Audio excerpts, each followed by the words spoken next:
Então, vamos lá. Se você quiser matar esse pedaço, mas você é assim, você nega uma parte sua. E ninguém vai pela metade. Né? E se você se construiu assim, é porque tem uma razão de ser. Então, precisa num processo de autoconhecimento para que exista o desenvolvimento pessoal. Ninguém vai conseguir ter desenvolvimento pessoal, muito menos evolução espiritual, se a gente não tiver um processo de autoconhecimento.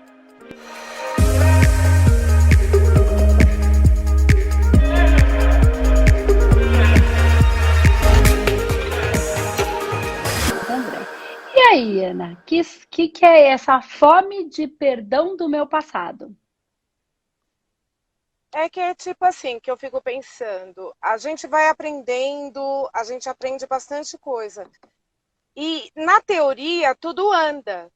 Só Hum, que quando chega na prática, aquilo te hum, dói, te machuca, né? E eu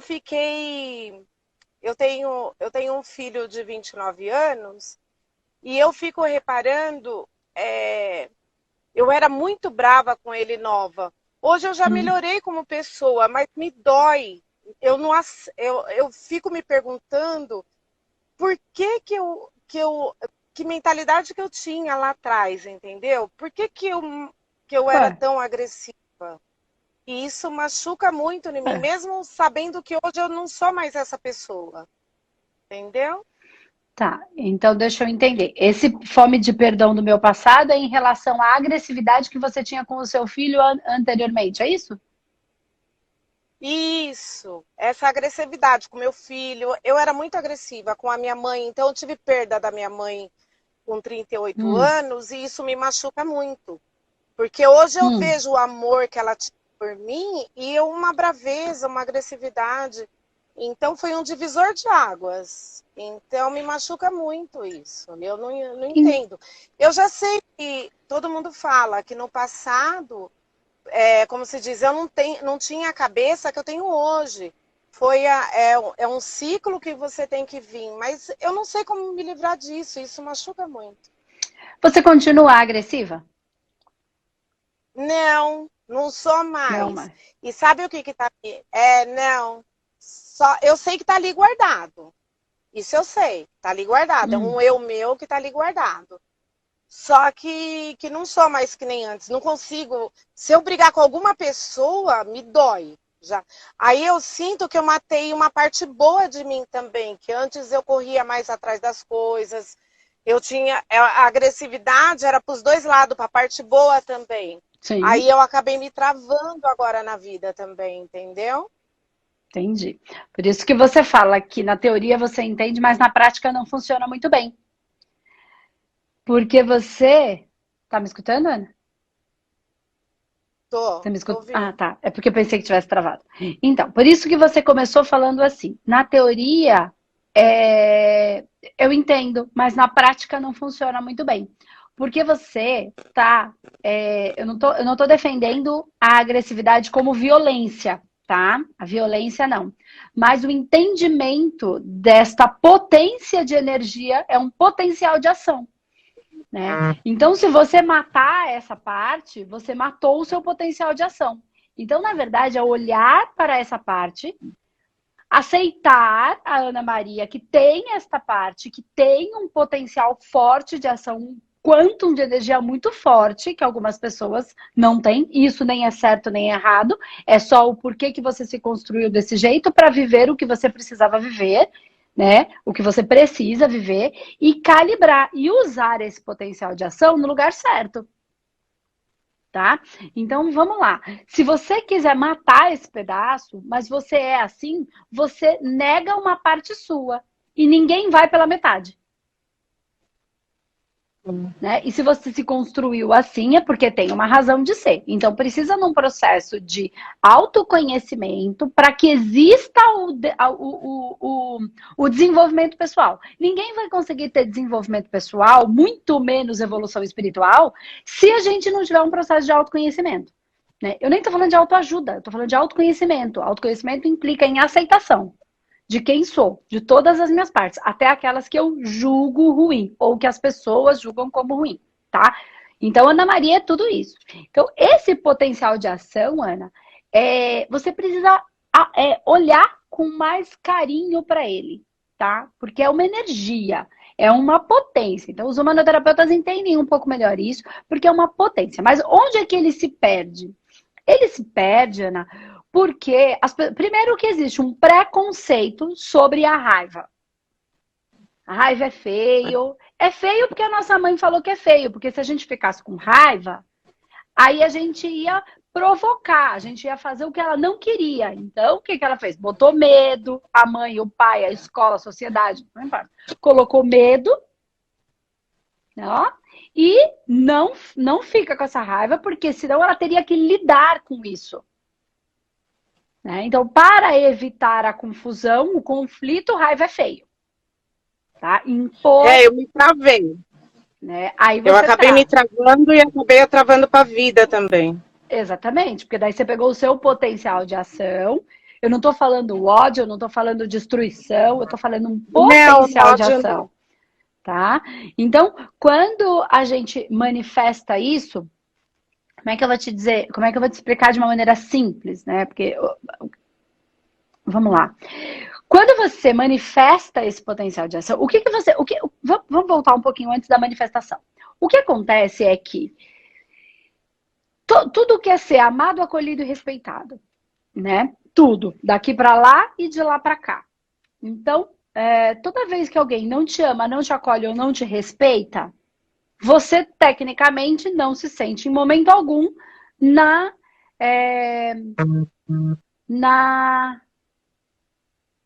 obrigação de amar, respeitar e acolher, ok?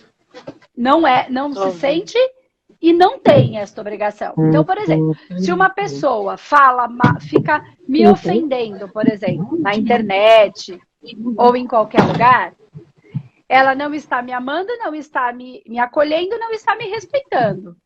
E aí, em contrapartida, eu não irei amá-la, acolhê-la e respeitá-la. Eu não tenho esta obrigação. Eu posso até fazer, mas eu não tenho a obrigação, né?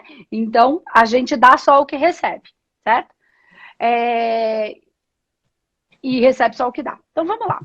Quando as coisas não saíam, qual é o problema da ira mal usada, tá?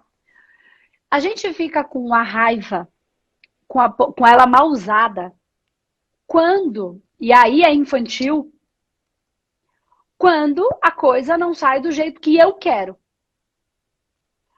Quando a vida não sai do jeito que eu quero, quando os outros não fazem o que eu quero do jeito que eu quero, e quando eu faço alguma coisa que na minha cabeça eu criei a ilusão de que seria de um jeito e não foi. Ou porque eu não consegui fazer.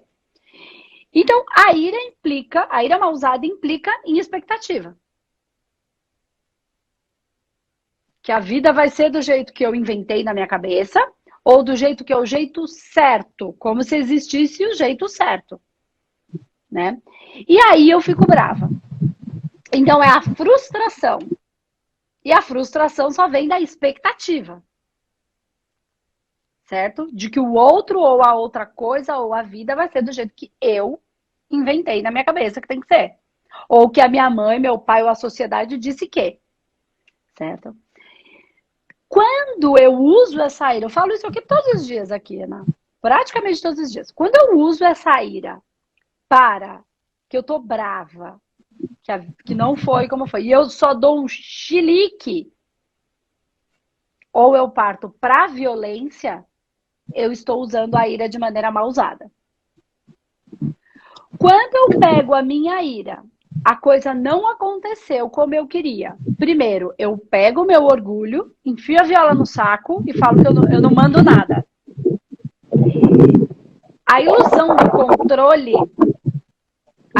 do controle, ela gera isso. Tem muita gente dizendo que a gente pode tudo e que a gente controla. E pra gente ter controle. Mas isso é uma ilusão. A gente pode ter uma boa administração, não controle. E entender isso, e engolir isso, de que a gente não tem controle e que a gente tem administração, A administração é a coisa acontece como tiver que ser. E eu não mando, eu não controlo isso.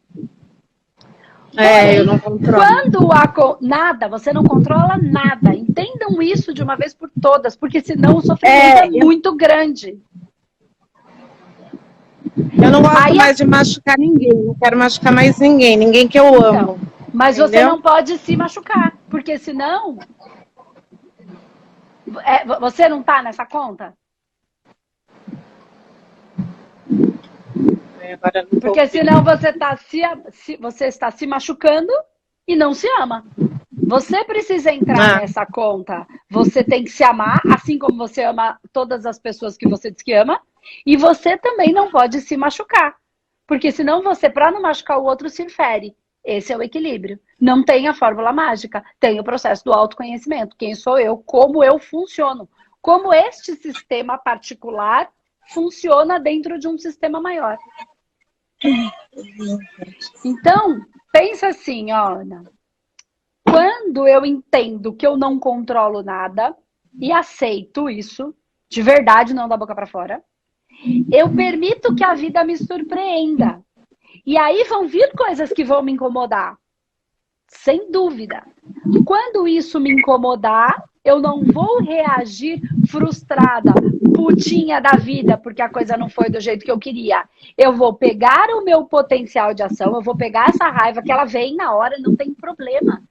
E eu vou gerenciar. E eu vou falar assim, como é que eu posso usar essa ira, esse potencial de ação, como é que eu posso usar essa força que eu tô agora para resolver, para gerenciar esta coisa que veio que eu não tenho controle. É ajustar as velas conforme o vento. Eu não posso controlar o vento. Tem dia que vai ventar muito e tem dia que não vai ventar nada, nem um empurrãozinho. Ou eu que reme. Que não tem um ventinho nem para me ajudar. E tem dia que tem um vendaval que eu não preciso remar, só deitar lá que vai. E tem dia que eu quero ir só que aí tem gente que quer ficar remando pro lado contra o vento. Fica mais difícil. Como é que eu posso pegar, mas eu quero ir para lá e o vento tá ao contrário. Tá, mas eu quero ir para lá. Como é que eu tenho dois movimentos. Ou eu entendo que por uma razão do universo, o universo não quer que eu vá para lá, ainda que a minha cabeça queira. E aí eu fico batendo cabeça, me lascando. É o preço a se pagar. Ou eu entendo e simplesmente falo, ok, entendi o universo. Se não tá fluindo para lá, pode ser que não seja para lá. O que será que para cá tem para mim? Por que você tá querendo me levar para cá? Ou eu posso fazer a força e contra o vento, mas eu preciso entender que vai ser difícil e não ficar chorando as pitangas. Ó, tá ventando de lá para cá. Eu quero ir para lá. Eu olho pro vento, mas eu quero porque quero. Então eu tenho que topar pagar o preço. Vai ser foda ir pra lá. Não, vai ser fácil ir pra lá. Ai, mas ninguém me ajuda, o universo não me ajuda. Esse vento não pode ventar. É isso que dá a raiva, entendeu? Eu quero ir, ok, topo pagar esse preço, vou cair os braços e ninguém tem que remar comigo, porque eu inventei de querer remar pra lá contra o vento. Mas ninguém me ajuda. Mas ninguém tem que me ajudar. Eu que inventei de ir pra lá com aquele vento. Eu tô fazendo uma metáfora para ficar mais fácil essa historinha, né? Que a história marca, né? Fica mais fácil. Então, assim, a raiva é quando eu não aceito que a vida é como é. Quando eu crio uma expectativa e quero ter controle sobre. Então, vamos imaginar. Isso para qualquer coisa, né? Tudo tem um preço a ser pago. Tudo. Né? Entendi. E por exemplo, por exemplo, você falou do seu filho. Aí existe uma expectativa em relação ao filho. Aí o filho não vem do jeito que eu inventei aqui na minha cabeça, que é um filho. Né? Entendi. Porque a gente cria uma ilusão de que vai ser tudo aquela coisa fofa, e aí não é, porque tem um trabalho danado, e dá, né? Tem um monte de variáveis, um outro ser que depende de você, e que tem um temperamento, às vezes, muito diferente da gente, e que é um espírito separado da gente que tem processos, tanto quanto a gente, que tem missão, que tem processos de dívidas kármicas, lições kármicas, missão, o tempero, o temperamento de cada um completamente diferente. Embora tenha o amor, tem as diferenças. Tá, e aí eu crio uma expectativa de que ele tem que ser do jeito que eu acredito que seja o ideal. E não funciona assim. Né? Então, para todas as outras coisas, mas ser mãe, ai, que lindo ser mãe. Ai, mas eu trabalho fora, ainda quando chego em casa tenho que cuidar da casa e ainda tenho que cuidar das crianças. É o preço a se pagar por ser mãe. Mas não é ruim, é só... O preço não é preço de dinheiro, é magnetismo. Não existe dinheiro, só existe magnetismo. Só existe magnetismo, ninguém paga com dinheiro. Falei outro dia isso aqui. A gente paga com o nosso trabalho. Em troca do nosso trabalho, a gente recebe um papel. Então, a gente não está pagando com papel, a gente está pagando com o magnetismo que a gente aplicou no nosso trabalho. Magnetismo físico, magnetismo mental, isso é magnetismo. Então, quando eu aplico em troca daquele meu trabalho de pôr em ação, fazer, eu ganho um pedaço de papel, um número lá na conta. E aí eu pago outra coisa, que é o outro colocou o magnetismo e eu estou dando um pedaço de papel para ele. Então ele está me dando o magnetismo e eu estou dando magnetismo para ele, em forma de representação de um papel. Mas eu tive que trabalhar. Não importa se é mental o trabalho, se é físico mesmo, não importa. Né? Então, por exemplo, eu quero ser, sei lá, qualquer coisa que a gente queira, a gente precisa topar, compreender que eu vou por ali e ir por ali é o que o meu coração deseja. Porque se for o que a minha cabeça ou o que os outros falaram, já deu errado. Mas é o que o meu coração quer. E contra o meu coração eu não posso ir. Por mais que eu queira, eu não consigo. O coração é o vento. Isso me causou muito medo. Eu tenho medo de tudo. Então eu percebo, eu não tinha medo tanto assim, eu tenho muito medo. De repente cabe um bom tratamento aí, tá? Um bom tratamento. Saber do que tem medo e às vezes tem processos que precisam ser tratados, tá? Energeticamente, não é mentalmente, não é mais racional, tá? E aí, quando você vai pelo seu coração, a gente precisa, por mais que a gente resolva alguma coisa, aquele é o meu sacrifício. Na verdade, não é sacrifício, é sacro ofício. Então, óbvio que eu vou ter que abdicar de algumas coisas num primeiro momento. Entendeu? Eu quero nadar para lá, o vento tá contra. Eu vou indo, mas o remo que eu tenho não dá. Eu vou ter que deixar de comprar um sapato para comprar um remo melhor. Porque senão eu vou me arrebentar aqui. Eu vou ter que deixar de fazer uma viagem porque todo final de semana agora eu resolvi que eu vou trabalhar. Mas eu não quero trabalhar todo final de semana. Bom, então, de repente... Então, não tem certo ou errado. Tem os processos que a gente vai indo. E aí tem gente que topa remar contra a maré. Tem gente que entendeu o processo do fluxo e resolve entrar no fluxo. Aí você fala, a vida da pessoa tá tudo certo.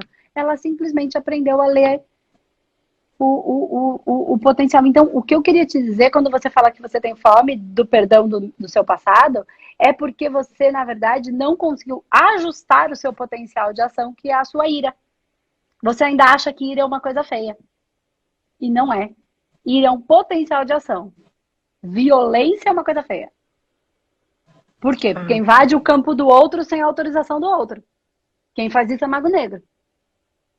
Só que não é só de forma violenta. Gente que manipula os outros, gente que invade o campo do outro, que fica fazendo pedidinho pro outro. Vou ficar aqui fazendo um pedido para ele. Mas que direito você acha que você tem de ficar rezando pro vizinho? O que você quer para ele. Entende? O que eu acho que é bom pro outro. Tá errado. Isso é invadir o campo do outro sem autorização do outro. Isso é mais do que magia. Hoje a gente já tá vendo o poder da palavra e da oração. Então, o que é melhor para ele, não o que eu acho que é melhor para ele. Entendeu? Tá? Então, o que acontece é que você precisa olhar para esse seu potencial de ação, não ter vergonha dele, porque você não vai conseguir se perdoar Se você não olhar com amor para aquilo que você viveu. Amor, não é? O perdão não é se livrar, é amar. É amar. Tá. Sem esquecer que seu filho, quem quer que tenha sido, pode ser um desafeto do passado. De ó, que veio para ser elaborado. A hora que chegou, chegou para infernizar. Para quê? Para ser elaborado, para ser trabalhado. Tá? Uhum. Tá bom. Então, Obrigada. pensa nisso. Você parece que você está meio com pressa aí. E aí eu não quero te atrapalhar, né? Acho que você deve estar trabalhando, enfim. Mas é isso. Não, não estou trabalhando, não. Né? Pensa com carinho nisso, porque você precisa conseguir amar esse pedaço e ajustar. Você só não sabia usar aquele potencial de ação da maneira certa. Mas você não pode se livrar dele, ele é sua força. Ele é sua força. Entendi. Você só precisa colocar ele no lugar certo, entendeu? Para resolver, para gerenciar. Quando vem uma coisa, como é que eu vou usar isso? Fico com raiva, mas como é que eu vou resolver? Aí eu vou para frente da internet, eu fico 5 horas, até 3 horas da manhã, procurando tutorial, como é que resolve, ensino. Eu não sei, só é difícil porque eu não aprendi. Quando eu aprender, fica fácil. Aí você usa essa ira para resolver. Para procurar, para pesquisar, para estudar, para perguntar, para ir para a rua, para descobrir. Aí você vai com a ira e ela te ajuda a resolver, entendeu? Porque se não tiver ira, a gente não faz. Vai dando aquela preguiça. Então é com ela que a gente resolve isso. Aprender a equilibrar, exatamente. Aprender a gerenciar. A usar ela no lugar certo. Mas não fingir, mas não usar. Usar. Ela tá aí. É uma ferramenta sua, né? Entendi. Tá bom? Tá bom. Mas cabe então, de repente você procurar alguém aí. Eu sugiro um bom tratamento. Procura alguém que trabalha com a metodologia humanoterapeuta que vai entender. Já fui no seu escritório em São Paulo e passei por uma consulta. Mas aí eu passei pela consulta, só que aí já logo entrou a pandemia. Aí já não dava mais. Entendi. Mas a gente faz os atendimentos, mas a gente faz tudo à distância, tá? Energia não tem tempo e espaço. Porque para trabalhar essa questão desse medo que está ficando grande, isso aí são fractais, enfim, que precisam ser trabalhados para isso não crescer a ponto de daqui a pouco startar o pânico. Eu sinto que tá tudo lá no meu inconsciente. Tem coisas que dá os gatilhos, sabe? Tem coisa que acontece que dá o gatilho. E os nossos tratamentos, então, a metodologia humanoterapeuta tem esse objetivo, de trabalhar nesses processos que são massas que não vão ser trabalhadas só pelo racional, porque elas estão em outros campos. Tá bom? Tá bom, então. É isso, Aninha. Beijo, fica com Deus. Tchau, tchau. Agradeço, tá? Beijo, tchau. Até mais, beijo, tchau.